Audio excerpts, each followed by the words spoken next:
Over the last 20 years, I've made loads of mistakes. And the biggest mistakes I made was not listening to other people and their advice about how I can scale and create a sizable business. So in this video, I'm going to share with you 5 key things I think you should know, which I wish I knew 20 years ago to really and exponentially grow your property business.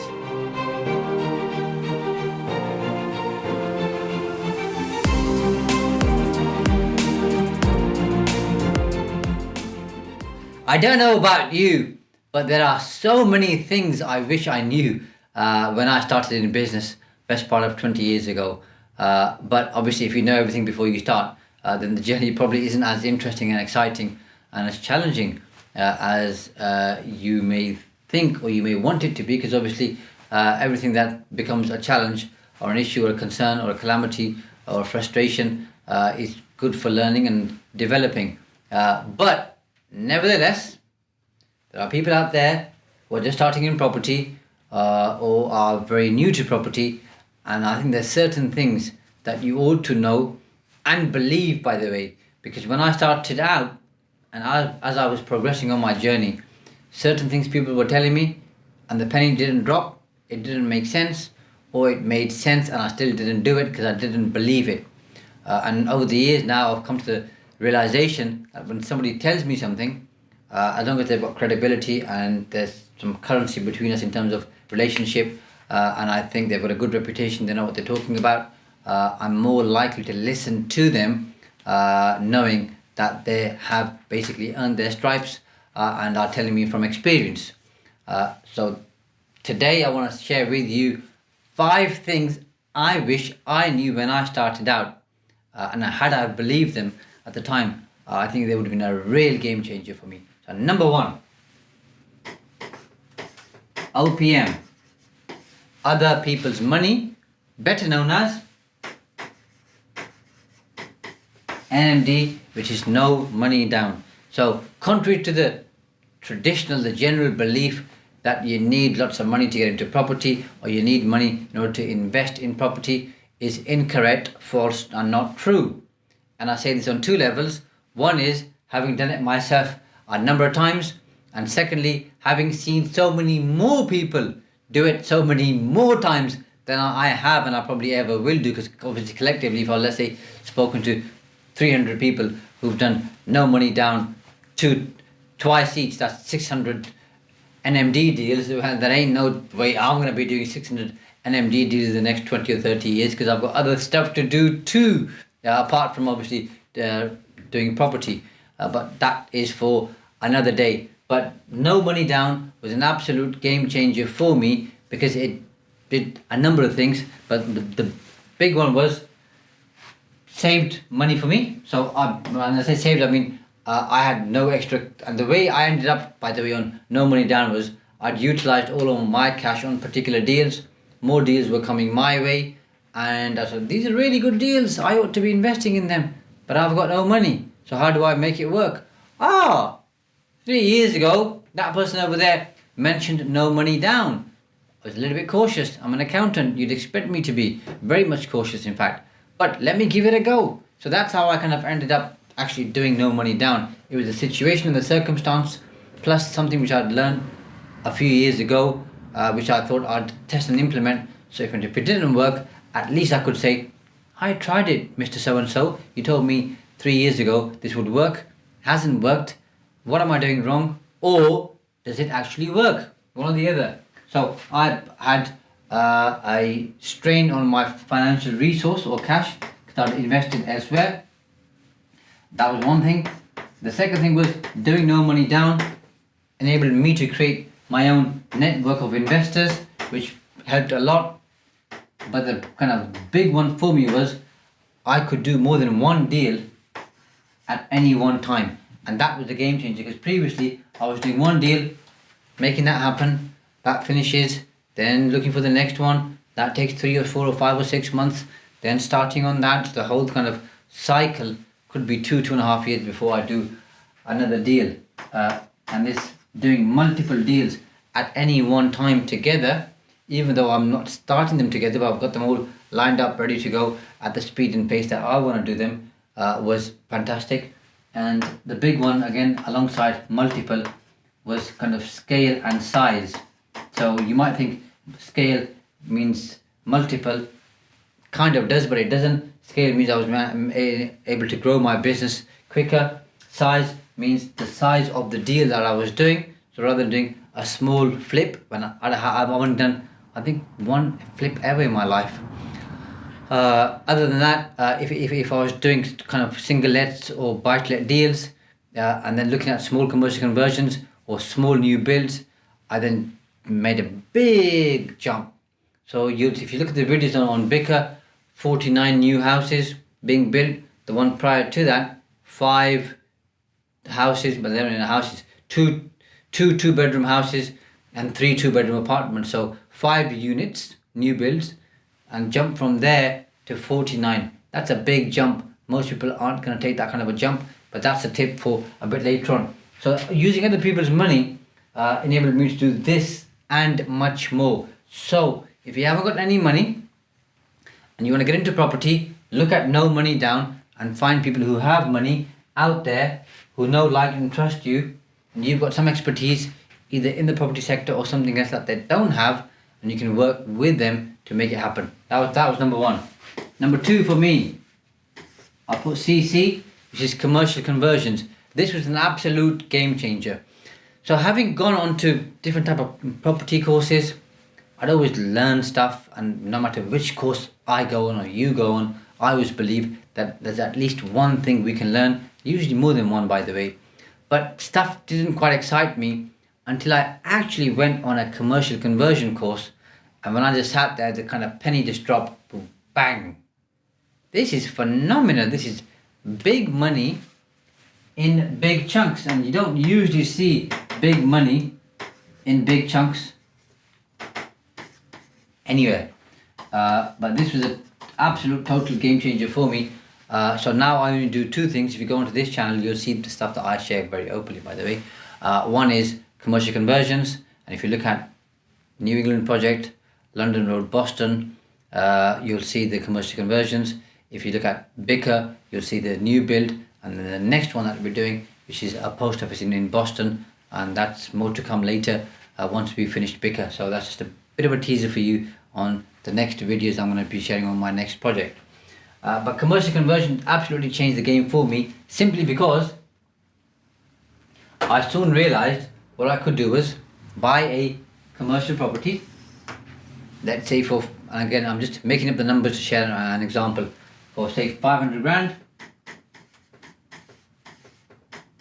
I could then, let's say, whether it's permitted development or you go down the planning route, we're not going to cover too much on that today, but let's just say I've obtained planning in some shape, way, form, act or manner, because you can't obviously do stuff without planning or prior approval or permitted development, and it's cost me, let's say, 750 to refurbish, redevelop, get it ready.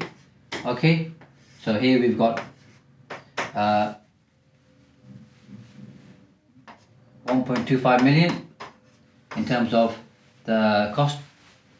So that's 1.25 million. You then look to refinance, and let's say the property, I'm going to keep the numbers really easy, I'm going to change that into a 0, not because it should be a 0, it's just going to make it easier for me number wise, by the way. Okay, you then basically want to refinance this, and you get it valued at, let's say, 1.6 million, and then you want to get up to 75% loan to value. Okay, so that gives you 1.2 million, and in 750, let's say it's all in interest cost. If you were to borrow from other people or whatever has happened, let's say that's all in cost. Okay, you get 1.2 million. Yeah, so you pay everybody off, and let's say with this you created 10 flats. So now you got 10 flats and you borrowed 1.2 million, and I'm just making up the numbers, 10 flats, and the rent is, let's just say, £700 per flat per month, times 12 for 12 months gives you 8,400, and let's say it's 100% occupancy, again, just to keep the numbers really easy. Okay, times 10 flats. okay, gives you 84,000 rental income coming in every single year. I know there's going to be void periods and all that kind of stuff, but like I said, let's just keep it easy. You borrowed 1.2 million, and let's say you're paying 4% interest.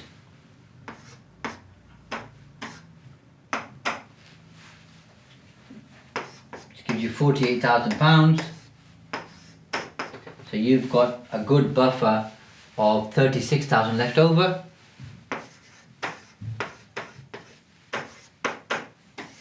Pay for repairs, maintenance, insurance, other regulatory costs. So it's a good little margin. So you're creating cash flow and you're creating capital appreciation, and there's no money from your pocket or anybody else's pocket because you've just refinanced, paid everybody back in terms of your investors and other people, and quite simply now you owe 1.8, 1.2 million to one particular bank. What's not to like? Try doing that somewhere else in a different business. You can, by the way, you can do it with seller finance, but try doing it that quickly, that easily. And I don't usually use the word easy because nothing's easy. It's just about understanding how things work. Things are difficult, complex, complicated, hard work. But this is easier than doing it in any other type of business, in my opinion and experience. And I've run quite a few different businesses over the years. And it's very simple to follow, and that just unlocked the whole game for me. Hold a minute, we can do two of these, 3 of these a year if we want to, which we're going to going forward, by the way, probably more. And you're creating 10 per flats or 10 units per deal, for example, so not big numbers, and you're doing 3-4 a year, you're creating 30-40 units. Okay, and even on this figure here, times that by 4, the free cash flow, of course you've got tax to pay there and you've got other costs, but £36,000 times that by 4, you're getting close to best part of 150 grand. Okay, sharing that between two, 75 grand each. Let's say you've got other costs, repairs, maintenance, insurance, blah blah blah blah. Take out your share, 25 grand. Okay, you've still got £50,000 before tax coming in. Do that in 1 year. It is, it's just phenomenal. So commercial conversions was fantastic, and then for me going on to masterminds where people shared with me how commercial conversions work was fantastic. So if you're interested in that, by the way, I have a mastermind where we assist property investors. You don't necessarily have to be doing commercial conversions, by the way. If you're doing other property strategies, we'll help you with that too. But my specialty and my obviously expertise is new builds and commercial conversions. So if you're interested in that, you're going to be part of the mastermind to grow yourself and develop and create a sustainable, scalable business and sizable, then get in touch. More than happy to help you. Third one was time leverage. And leverage obviously is important in all aspects of property. So this, in very simple terms, when I started off, my whole thing was I want to basically do everything myself. And then I soon got to realize is I can only do so much myself. Because being an accountant, I thought I'll paint the property myself. If there's any wallpaper, whatever, I'll do that myself. If I need to change the door locks, for example, I'll do it myself. If there's stuff that needs to be moved around, moved in the house, moved out the house, okay, moving stuff, I'll do it myself. These are just a few of many things. So I was busy doing real stuff that A, isn't my expertise, B, somebody else does it better than I can, C, I can use that time, okay, looking for investors, looking for deals, structuring deals, building my own network and my net worth, as opposed to doing this stuff here. So when I started giving this stuff away, initially it can seem painful. You think, hold a minute, this cost me £1,000, for example, this cost me £200 or whatever, this cost me £100, this cost me another £100, okay? So you think, hold a minute, all of a sudden here, I'm spending £1,400 when I ought not to, and just keep that myself. Like I said, I'm an accountant, these things play on my mind. But I soon realised the more stuff I gave away to other people to do, where they're really good at doing that kind of stuff, frees me up creates more mental capacity, I can focus on the things that I'm really good at. For most people, we're good at between 1 to 3 things. Some people might be 4 or 5 core competencies and skills. Okay, focus and work on those core competencies rather than trying to do all this other stuff which means nothing to you. Okay, and a typical example I'll share with you is a lot of business owners trying to do the bookkeeping themselves. Think, you're not a bookkeeper. Outsource to a bookkeeper or an accountant. They do this stuff day in day out all the time.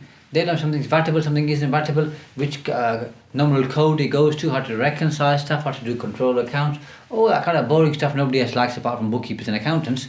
We'll do it for you. Why the hell would you want to spend 4 hours a week trying to do your bookkeeping and trying to make stuff work, and then it doesn't balance, and then you're going crazy and you're watching YouTube videos, you're reading stuff online, you're ringing your accountant, annoying them, ringing other people trying to figure out what's going on. Give the damn thing away.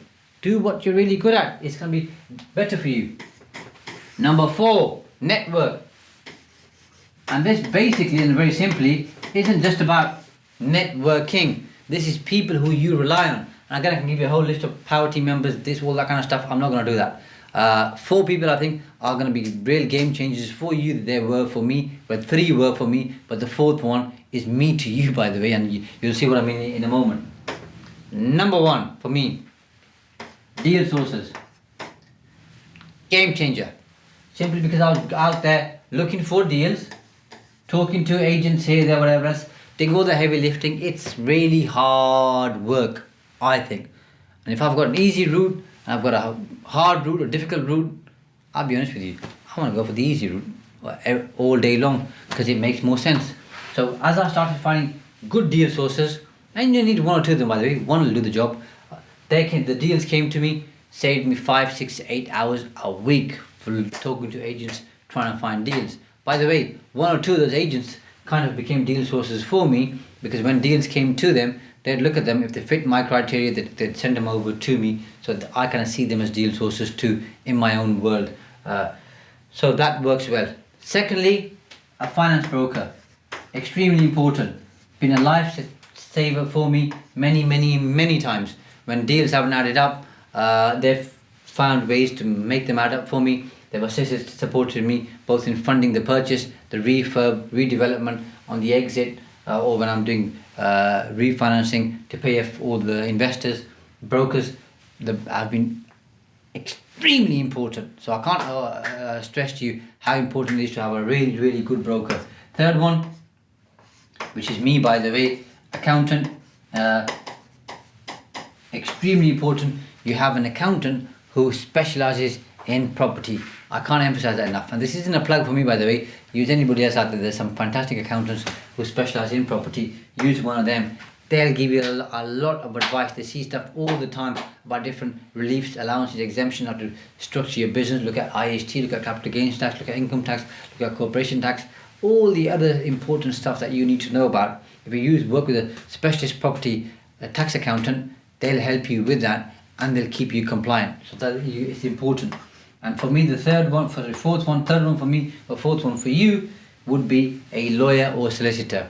So as you start doing more complicated stuff, especially that I'm doing nowadays with option agreements, conditional contracts, all the other things, you need a really good solicitor, lawyer who can help you with those things to make sure the contracts are well written, well presented, and work obviously in your benefit, because obviously they're there to look after you and your best interests. So make sure you don't skimp on any of those fees.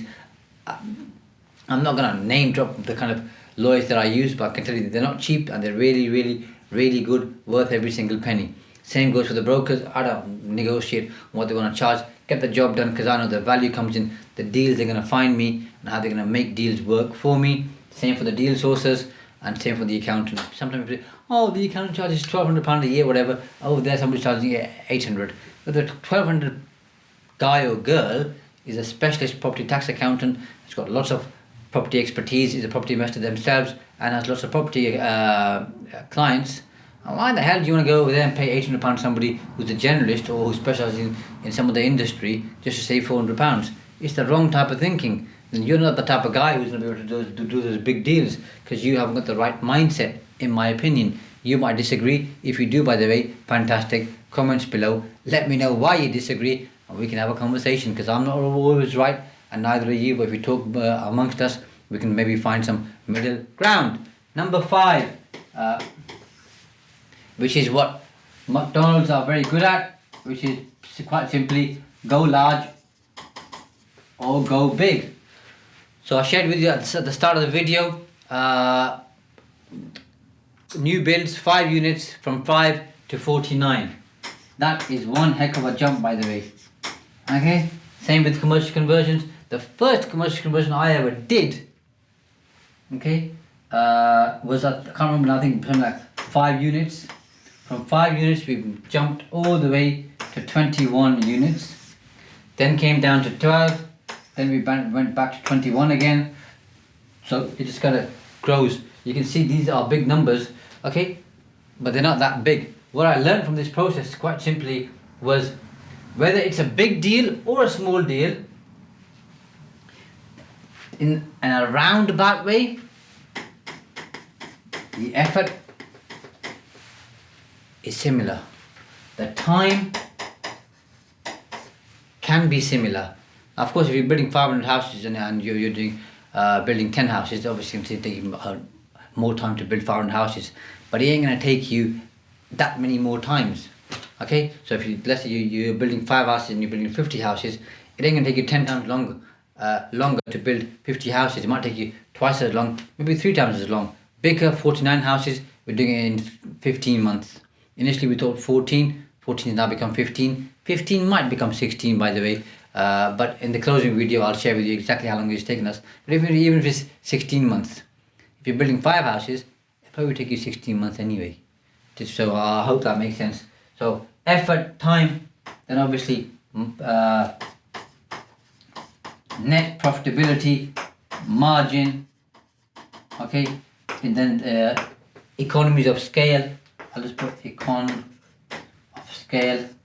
When you're buying more stuff, you can buy it cheaper because you're bulk buying, that type of stuff, and then that enables you to get better contracts, quite simply, because when you're saying to somebody, I want you to do the electrics for one house, let's say it's 5 grand, I want you to do the electrics for 49 houses or 50 houses, well, we can maybe do it for 4 grand a house, for example, because you're giving them bulk. The same with the furniture, the kitchens, the bathrooms, the bedrooms, all the work. So that, and then when you've got more than one project, you think, well, you haven't just got this project, you've got 4 other projects or 2 other projects, so how much are you going to charge me now? So you can soon start doing that kind of stuff, and then start employing your own people to do stuff for you. So I think it's all too often people want to stay in their own little comfort zone. And by the way, everybody's different, I get that. I'm not here to change you in any shape, way, form, act or manner. That's not my job. I'm here to share with you my own experience. If you like it, fantastic. If you don't like it, that's cool too, by the way. Again, comments below if you don't like it, and share what you do like or what you do think. I might learn something from you. There is no might, by the way. I probably will learn something from you, because I'm learning from information, new ideas and strategies from people all the time. But I think going large is a mindset thing, thinking let's do it, let's try it, what's the worst that can happen? You'll just learn more, you'll have more pain, more headache on the journey. You'll think, why the hell did I go from 5 to 49, for example? This is real hard work. But after all that learning, at the end you think, that's really good. Can I turn 49 to 149 now, or 249? And the answer is yes, you absolutely can. Only thing holding you back is going to be yourself. And when you look back later on, you think, I should have grown quicker. I'm making this video for you by basically saying 20 years ago, had I known this stuff, I could have moved quicker. Truth be known, 10 years ago, I knew most of this, not every single one. No Money Down wasn't known to me. The other 4 pretty much were. And I, apart from possibly commercial conversions, so time leverage, network, go big were known to me 10 years ago. I could have done them then. I didn't. But now I've learned that when I find something, I grasp it, I should implement it very, very quickly. The challenge for you is, are you going to go large? Are you going to look at using other people's money if you don't have your own money? Are you going to find the important people in your network to make stuff happen? Are you going to look at commercial conversions, service accommodation, rent to SA, HMOs, any of the other property strategies, and make them work for you that's down to you. But one thing from all 5, which is I think is really important, that's other people's money or no money down. 2 things: other people's money, go large. When you have other people's money, you go large. This is a weird thing. It's a bit like people used to tell me many years ago, banks like lending money to those who don't need it. So if you've got loads of money in your bank account, or you've got a big business, banks say to you, we're here, have some more. You think, I've got plenty of money, I don't need any more. That's how this works. When you've got other people's money, you go large, you're doing deals. The interesting thing is, people want to give you more money because they want you to do more deals for them, and you attract other people out there who say to you, can I give you some as well? Because you seem to be doing a pretty good job. Okay, have some of mine. So you grow exponentially, and it's just it can be as large and as big or small as you want it to be. So those are my 5 things I wish I knew 20 years ago.